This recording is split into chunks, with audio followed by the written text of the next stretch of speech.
Hello les potos et bienvenue sur ma chaîne. Aujourd'hui je vous propose une petite review un peu particulière. Je vais vous parler de la dernière série d'animation sortie par Netflix, Resident Evil Infinite Darkness. Alors, le réalisateur de cette série, pour en tout cas la saison 1, c'est Eiichiro Asumi. Alors lui, pour le coup, j'ai regardé un petit peu ce qu'il a fait, ses travaux et tout. À part Assassination Classroom, il a adapté visiblement qui est une série, enfin en tout cas un film live qu'il a adapté d'une série manga. Je connais pas trop ce qu'il a fait à côté, donc j'ai pas approfondi plus que ça. En revanche, le créateur de la série, c'est Hiroyuki Kobayashi. Alors lui, c'est une grosse tête de chez Capcom, c'est le créateur du jeu Resident Evil 6, entre autres. C'est le créateur de Devil May Cry. Donc vous voyez, c'est quand même un gros bonnet chez Capcom. Et puis voilà, il a fait, pour regarder ses travaux sur Internet, vous allez voir, il a fait énormément de choses. Les personnages mis en avant dans cette série et dans cette saison, en tout cas, c'est le premier, c'est Léon Scott Kennedy, qui, à mon sens, est le personnage préféré des fans actuellement. Alors, le doubleur de Léon, c'est Anatole de Bodina. Anatole de Bodina, il a doublé par exemple Lee Pace dans la saga du Hobbit, il faisait Thranduil. Il a aussi doublé Noctis dans le jeu vidéo Final Fantasy XV. Deuxième personnage qu'on connaît bien aussi de la saga des Resident Evil, c'est Claire Redfield, la sœur de Chris Redfield. Ici, elle est doublée par Kelly Maro. Alors, Kelly Maro, c'est une comédienne qui a doublé notamment Jennifer Lawrence dans Hunger Games. Elle faisait Katniss Everdeen.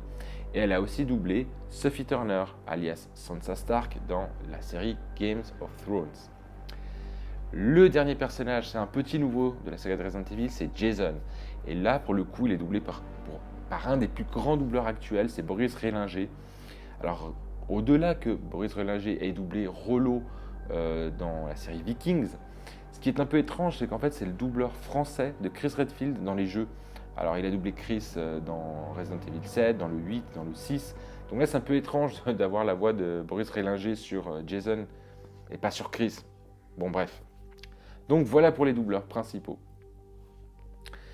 L'histoire, en fait, on se retrouve dans un prologue déjà, dans un premier temps, en fait, on se retrouve au Penhamstan, en fait, où il y a un conflit. Et une petite équipe militaire d'élite américaine va être dépêchée sur place et va prendre part au conflit.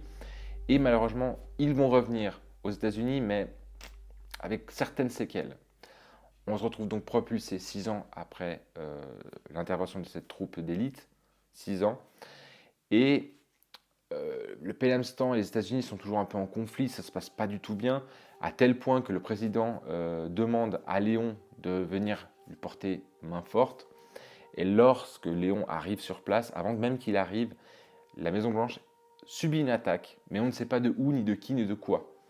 Et en fait, bien évidemment, autour de ça, on va se rendre compte qu'il y a des complots, qu'il y a des organisations secrètes derrière. Enfin bref, du Resident Evil, en veux-tu, en voilà, au niveau scénaristique. Pour l'histoire, alors en fait, on va commencer graphiquement. Alors, c'est une très très belle série, il n'y a pas à dire. Mais moi, dès que j'ai commencé à la regarder, j'ai trouvé déjà qu'il y avait comme un côté un peu en retard au niveau de la technologie, au niveau de la synthèse. J'ai comparé, déjà, première chose que j'ai fait, j'ai comparé la série avec le dernier film d'animation Resident Evil, Le Vendetta. Alors effectivement, si on compare la série avec le dernier film d'animation, oui, il y a une réelle avancée graphique, il n'y a aucun problème là-dessus. Par contre, je l'ai comparé aussi, bizarrement, à un Resident Evil 2 Remake, le jeu, où là, pour le coup, on joue et on voit les cinématiques en temps réel. Et ben, je vous jure que honnêtement, si vous comparez, effectivement, la synthèse est plus jolie. Mais le temps réel, on se rend compte que on arrive bientôt avec du temps réel à faire aussi beau que de la synthèse. C'est quand même hyper abusé à quel point les jeux vidéo évoluent. Donc c'est une chose, mais ça veut aussi peut-être dire que au niveau de la synthèse, dans la série, ils n'ont pas été assez loin.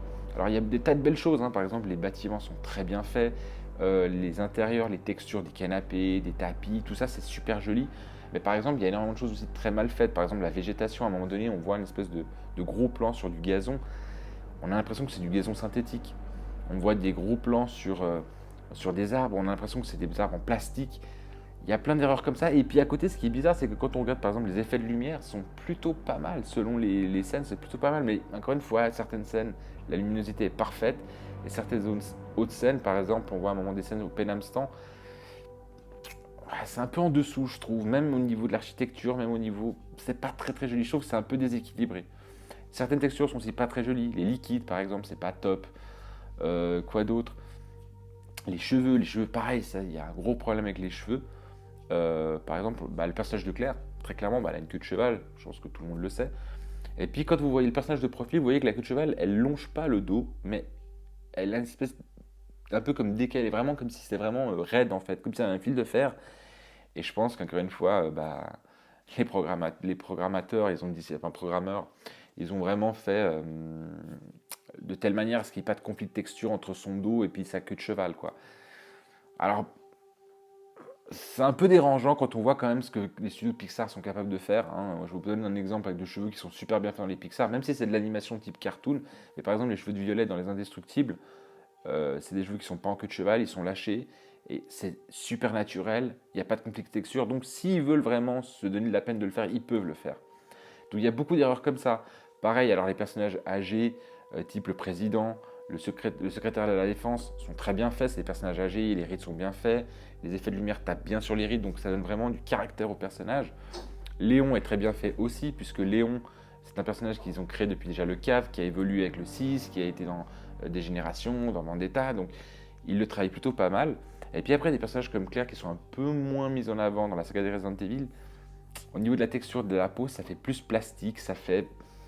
C'est pas aussi joli. On sent que c'est pas aussi joli. Il y a un autre personnage aussi dans cette série qui va apparaître qui est nouveau, c'est Shen Mei. Et elle, pareil, on a ce côté un peu presque mangaisé du visage, presque plastique, presque Barbie. Voilà, c'est ce genre de déséquilibre qu'il y a tant dans les décors que dans la texture. Enfin, que dans les décors que dans les personnages, il y a beaucoup dans cette série. Le scénario est honnêtement, c'est une grosse déception. Moi, quand j'avais lu que. Enfin, j'ai entendu ou lu qu'ils allaient faire une série Resident Evil, je me suis dit, ouais, c'est génial. Et j'ai vu le 7, ce qu'ils avaient sorti, j'ai vu Resident Evil 8, ce qu'ils avaient sorti, je dis, c'est cool, Capcom, ils vont dans la direction. Ok, on retourne dans l'angoisse, comme dans le 1, dans le 2. Le 5 et le 6, on les oublie parce que c'est du pure action. On essaie de retourner à la genèse du jeu, ou en tout cas de la saga. Et en fait, au final, on se retrouve avec une série qui, au niveau de l'action, c'est vraiment du Resident Evil 6. C'est-à-dire que c'est vraiment tout ce qu'il ne faut pas faire dans Resident Evil, toutes les erreurs qu'ils ont fait dans le 6, ils le reproduisent dans la série. Ça tire dans tous les sens, les zombies, c'est vraiment. C'est du punching ball, c'est même plus dangereux. Je m'attendais à un truc un peu plus proche d'un Resident, enfin, limite d'un Walking Dead. Si je devais dire un truc, d'un Walking Dead, voilà, un truc comme ça, où il y a de la survie, où vraiment ils sont en galère. Là, vraiment, Léon, limite c'est Dante de Devil May Cry, quoi. Le gars il tire des balles dans les têtes de zombies en regardant même pas. C'est des choses comme ça, moi, qui me dérangent, parce que je trouve qu'au lieu de donner de la matière et d'essayer de renouveler un peu la saga, en fait, ils restent dans leurs acquis et ils restent dans les erreurs qu'ils ont déjà fait dans le 5 et le 6, et dans des générations, et dans Damnation, et dans Vendetta, que j'avais trouvé déjà que c'était pas des bons films d'animation. Donc je sais pas après si c'est Kobayashi, si c'est Netflix, parce qu'il faut pas oublier que Netflix c'est quand même le producteur. Je sais pas trop s'ils ont compris qu'ils étaient en train de faire fausse route. Et là pour moi ils continuent à faire fausse route. Alors maintenant est-ce que dans la saison 2 ils vont partir sur complètement autre chose et prendre peut-être un nouveau réalisateur, peut-être un autre créateur ou j'en sais rien. Mais à mon sens s'ils continuent dans cette direction-là ils vont vraiment se casser la gueule, la série ne marchera pas. Je vous le dis déjà.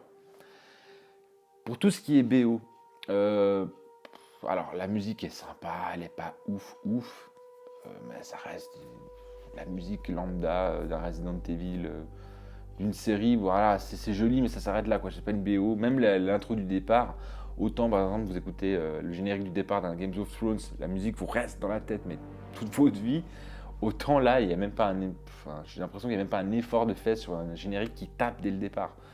C'est pour vous dire à quel point c'est qu'on a l'impression quand même qu'ils ont mis de l'argent, mais ils y vont à reculons quand même un petit peu. Donc voilà. Qu'est-ce que j'ai oublié de vous dire? Je pense que je vous ai un petit peu dit tout mon ressenti. Je vous en ai peut-être plus dans la partie spoil, hein, mais avant tout, n'oubliez pas que vous pouvez vous abonner à la chaîne. Vous pouvez activer la petite cloche des notifications si vous ne voulez pas louper mes prochaines vidéos. Un petit j'aime pour la vidéo, ça aide bien. Et puis si vous avez des questions ou des commentaires sur la série, n'hésitez pas à les mettre là-dessous et moi j'y réponds tout le temps. On va donc passer, comme je vous l'ai dit, à la partie spoil en 4 points. Pour ceux qui ne veulent pas connaître l'intrigue et avoir du spoil, je vous dis déjà bye bye. Et les autres, on se retrouve après l'alerte.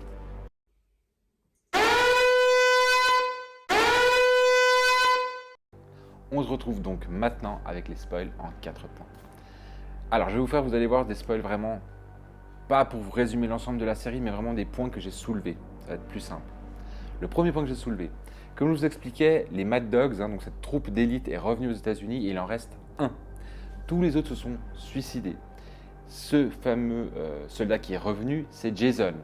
Donc lui, c'est vraiment le héros de Penamstan, c'est le soldat américain qui est revenu, le survivant et tout ça.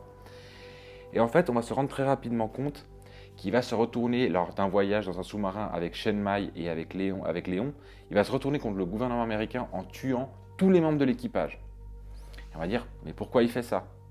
Et en fait, on se rend compte qu'en fait, les gouvernements des États-Unis a commandité, a créé cette guerre au Penamstan pour tester des armes bactériologiques et que du coup, il en a été hyper affecté.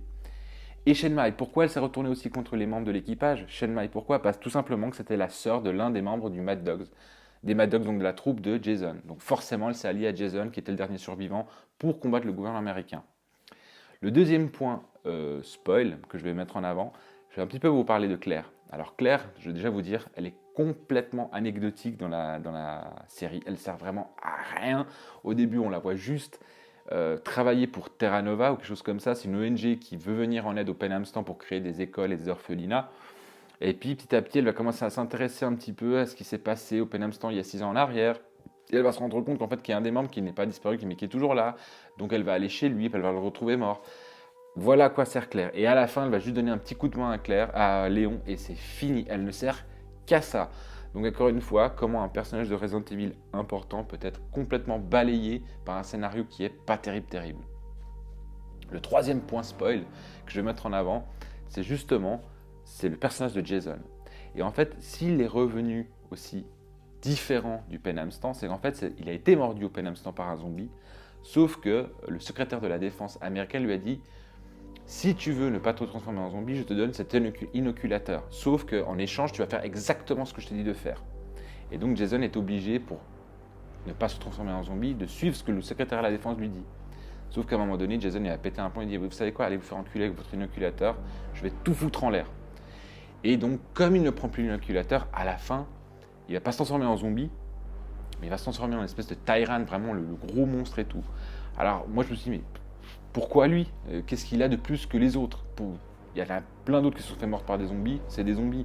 Lui, non, lui, ça devient un Tyrant, alors qu'il a vraiment été mordu comme tous les autres. Voilà, c'est ce que c'est pour faire un style, ouais, il faut faire un boss de fin, comme dans les jeux vidéo. Ouais, ça doit être ça, parce que franchement, il n'y a aucune explication de pourquoi est-ce que lui devient un Tyrant et pas les autres. Donc voilà, encore un peu un truc, une facilité scénaristique de Resident Evil. Et puis le quatrième point, c'est vraiment la fin un peu, on va dire, un peu américaine, un peu lisse, quoi. À la fin, finalement, bien évidemment, Léon réussit à tuer Jason, transformé en Tyrant avec l'aide de Claire, comme je vous l'expliquais, elle vient juste à la fin l'aider. Et puis ça finit dans un beau coucher de soleil où le président s'en va dans son Air Force One. Il fait un petit clin d'œil à Léon, genre merci d'avoir été là, mec. Et voilà. C'est la fin, c'est du Resident Evil, c'est du happy ending, en veux-tu en voilà, à l'américaine, à la Hollywood. Voilà, c'est vraiment 4 points spell que j'ai relevés, j'en ai relevé plein d'autres, mais c'était vraiment les 3 qui m'ont fait presque, enfin les 4 qui m'ont fait presque sourire parce que c'était tellement énorme que voilà, je tenais à vous les mettre en avant. J'espère qu'ils vous ont plu, si vraiment vous voulez découvrir la série, n'hésitez pas à regarder. Il y a des gens qui vont peut-être aimer, mais moi j'ai pas vraiment apprécié, enfin bon bref. Mais n'hésitez pas, mais en attendant, prenez soin de vous et bye bye.